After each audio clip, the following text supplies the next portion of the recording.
God puts us in nations, in places, not by mistake, but to do a job.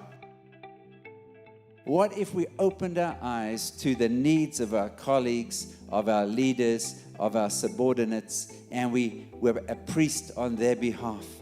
Welcome to the Repurposing Business Podcast. My name is Brett Johnson. And I'm Lynn Johnson. And we're going to be talking about how to get our business into God's business. Our subtext is Let My Business Go, and we'll have guests from around the world. So thank you for joining us this week and every week on the Repurposing Business Podcast.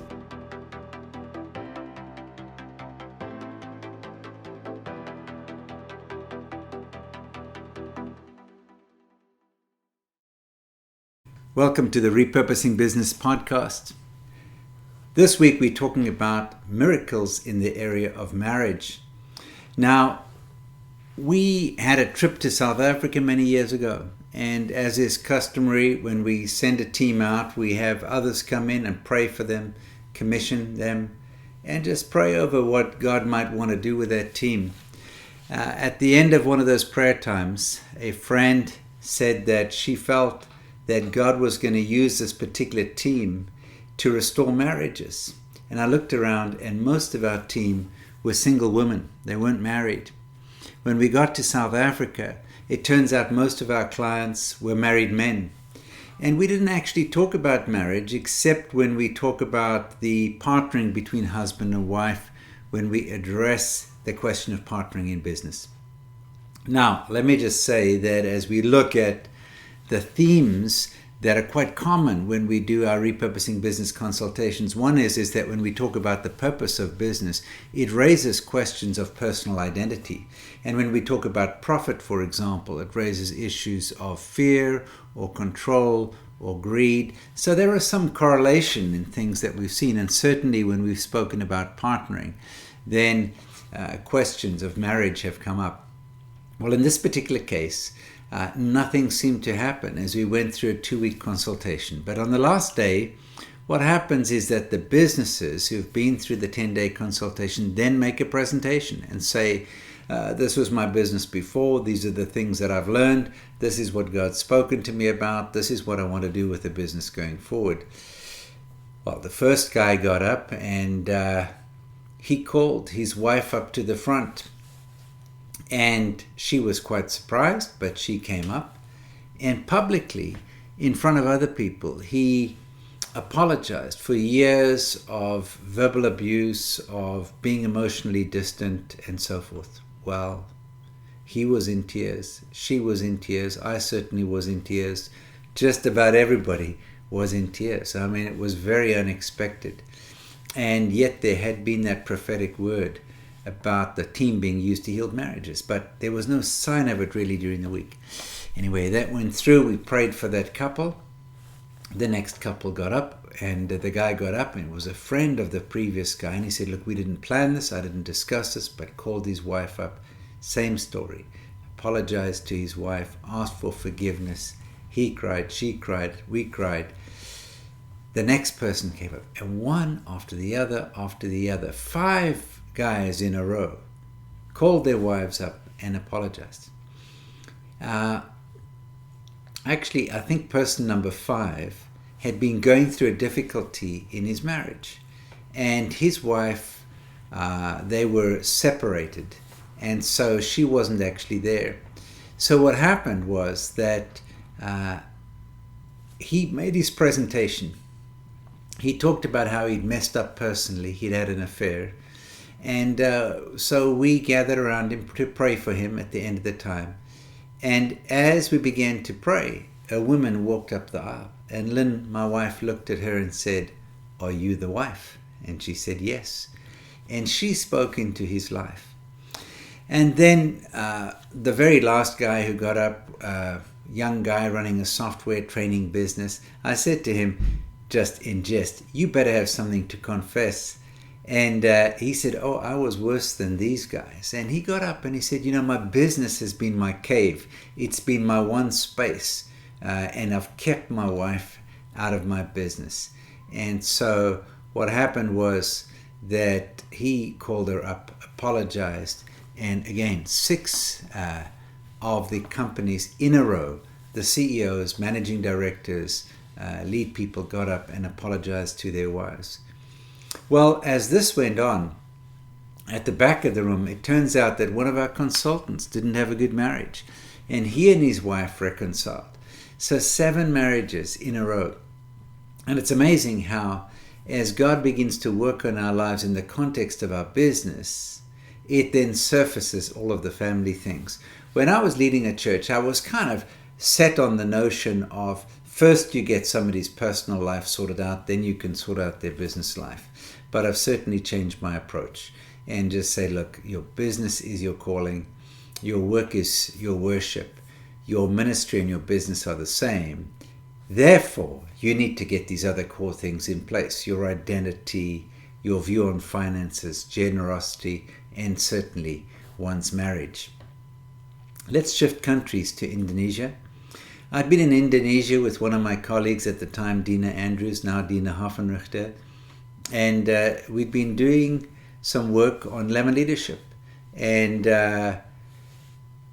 we had worked with a company, just a fast-growing company that had grown from 0 to 250,000 distributors in 3 years. And we worked with them on the purpose of their business. And at the end of about a week, we were pretty spent. And our friend Errol Smith wanted to go river rafting, which didn't appeal to me. I said, isn't there some island or something we can go to? So we went to a small island off Jakarta and with our local leadership team. And my job was to try to train the people in the concepts of repurposing business so they could then train others. So we picked one of our topics, partnering. And I looked at one of the women who was there and I said, why don't you pick a business from the businesses in the room? And she said, I choose his business. And she pointed to a man. And then she added, I'm just an employee there. Well, it turns out she was the gentleman's wife. And that raised a whole conversation about husbands and wives partnering together. Well, a few hours later, he repented. And we prayed for him. It was great. And then, just the way that God orchestrated this, we got into a conversation with the next couple. And couple number 1 then prayed for couple number 2, which moved to couple number 3, couple number 4. And the whole day, God spent just ministering to these people in regard to their marriages.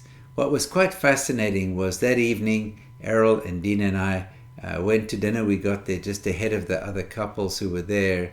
And we were sitting there just enjoying a refreshment. And in walked these couples. And what was amazing was that after a grueling day, the women looked 10 years younger. Wrinkles were gone, their faces were glowing. It was as if God had done a facelift miraculously. And Scripture talks about lifting up our countenances, our being our glory and the lifter of our heads, of making our faces shine. Well, we saw it firsthand and we just looked at each other and it was completely amazing. Well, the couples from that weekend then hosted a banquet once we got back to Jakarta and invited 50, 60 of their friends and shared their testimonies. We didn't run the evening, we were just there as guests. And it was wonderful, wonderful to see the miraculous things that God did in the restoration of those marriages. Now I'll end with one more story, or a couple more stories perhaps, in regard to this question of marriage. You see, marriage is such a big deal, and we know the reasons why. But what we talk about Christ and the church and so forth, but we don't talk about too much about the original partnering between Adam and Eve. When God said in Genesis, let us make man in our image, male and female, he created them. And they got a joint mandate together to work together. And so in the business world, we often have husbands and wives working separately, but God's original intent was that they would be co-laborers, producing not just on the home front, producing children, but in life, in their work, in their worship, working together. So remember, we were in South Africa, back in South Africa, and about maybe 2 months before one of our consultations, I flew into the country and I was sharing an informational event with different people. We were at a business called Feathers Lodge in Cape Town and in their conference room, and I talked a bit about the upcoming consultation, which we call a venture. And there was a husband and wife there, and I could tell when I talked about the consultation and the possibility of people signing up for it, the wife was giving the guy the elbow. And so a few months later, when we arrived with a team from the US, there the couple was. Both of them were there. And we had the consultation on Monday, and they seemed to participate, although they both looked pretty miserable, to be honest. They didn't look that happy.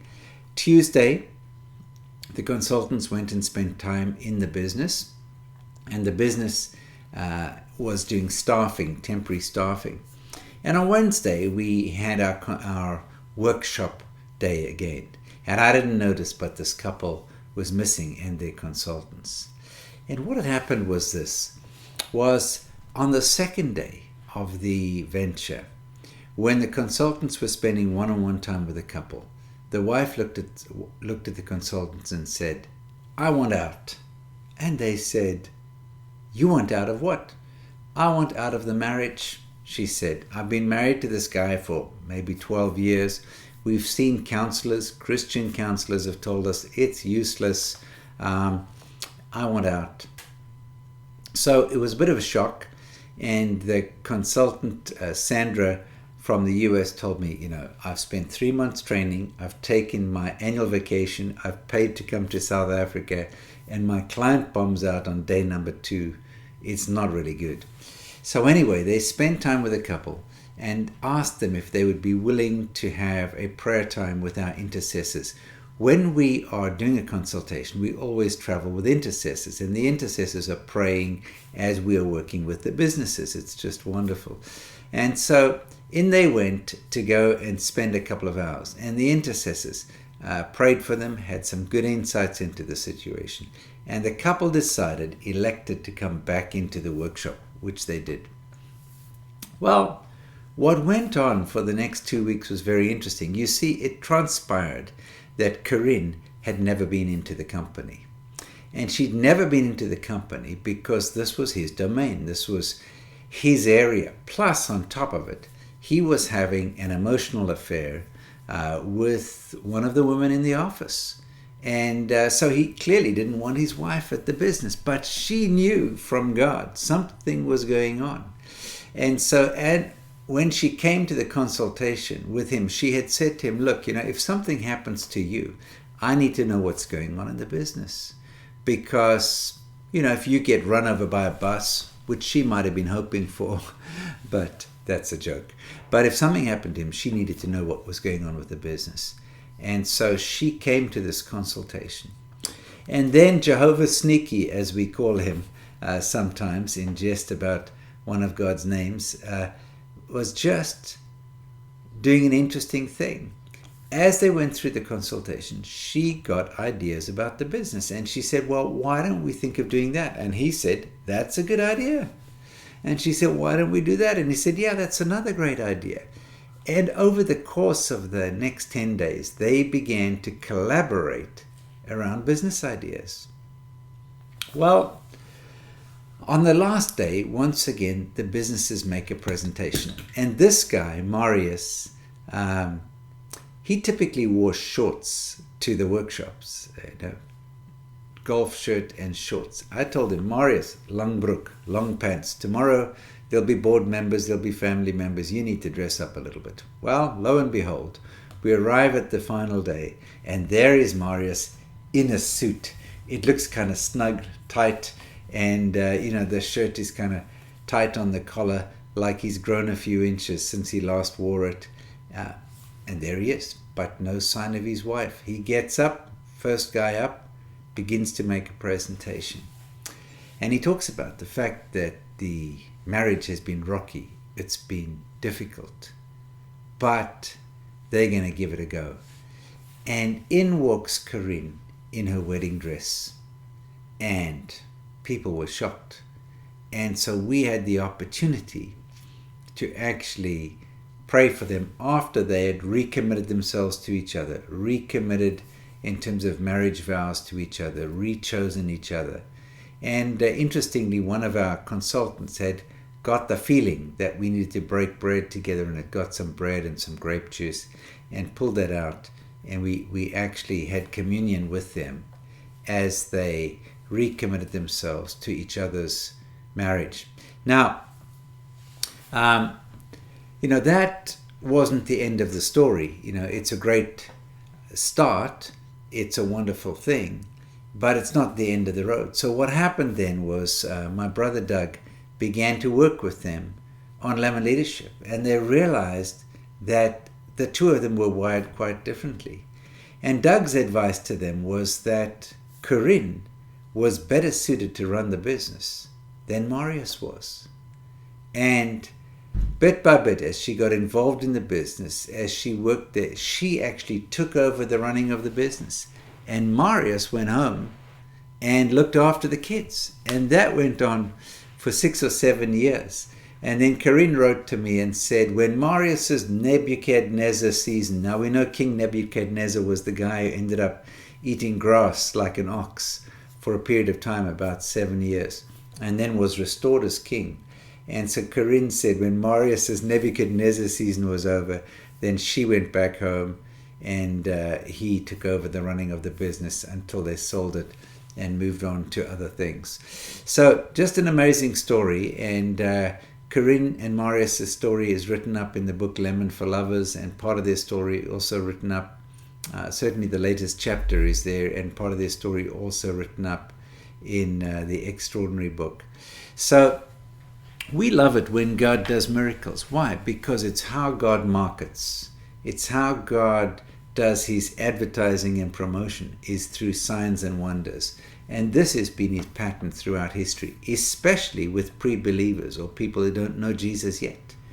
And so what God does is he actually uses miracles specifically among those who don't have much concept of God as an attention getter. It's like a billboard where God puts up a sign, puts up a billboard, something that's humanly inexplicable. And from there, the miracles flow, things happen, and God just does amazing things. So that's it for this week, just looking. And by the way, there've been many other marriages that we've seen restored over the years. And part of this is when husbands and wives realize that he's not just supposed to do his thing in work and she do her things in her career or in the home or however it works, but that God's plan is for husbands and wives to figure out how to team up. It's difficult. There are challenges involved, but there's a particular grace that comes from God. And you don't have to have, as a wife or a husband, a formal board position, director position, executive position, even a slot on the payroll. You don't have to have those things. But realize that when it comes to the spirit, the essence of doing a business, I believe businesses need a father and a mother. And that businesses are like households, like families. And so obviously, God wants marriages to be restored. And we can trust him to do that. We have many, many testimonies of him doing that. Let me tell you one last story, actually. We were in a country, and there was a couple who were there with their business. It doesn't matter what business it was. And it was quite interesting because our intercessors were praying for them, and there were issues in the marriage. And this lady was a fashionista. I mean, just, latest fashion, handbags, purses, everything. And the guy was a bit of a geek, very plain and ordinary and so forth. And yet they'd been married 20 years and the marriage was on the rocks. And the wife confessed, I married the guy because I felt sorry for him. And I thought maybe if I married him, I'd like him. I mean, not a great basis for a marriage. But then they came to know God. And as they went through the consultation, God began to work in their life. And when we saw them 6 months, a year later, they were like two little lovebirds. She was head over heels in love with him. He was a happy camper. They were doing new businesses together. God had just taken a situation which frankly looked impossible and breathed fresh love, fresh life into that relationship. Just a wonderful thing to see. So, blessings on your marriage, on your relationship. Maybe if you've been at marriage for a little while, it's certainly the vehicle gets some dents. There's some wear and tear. There's some hard things. And, it takes a bit of effort to bring out the polish and to put the shine back on the marriage. And I find that when I least like my wife, then I need to do the loving things so that the feelings follow the commitment. Now, Lynn and I get on well, fortunately, but every marriage has its difficult moments. And God is so committed to our marriages and to us partnering as husband and wife in this very important area of work and business. So God bless you, and I will see you next week.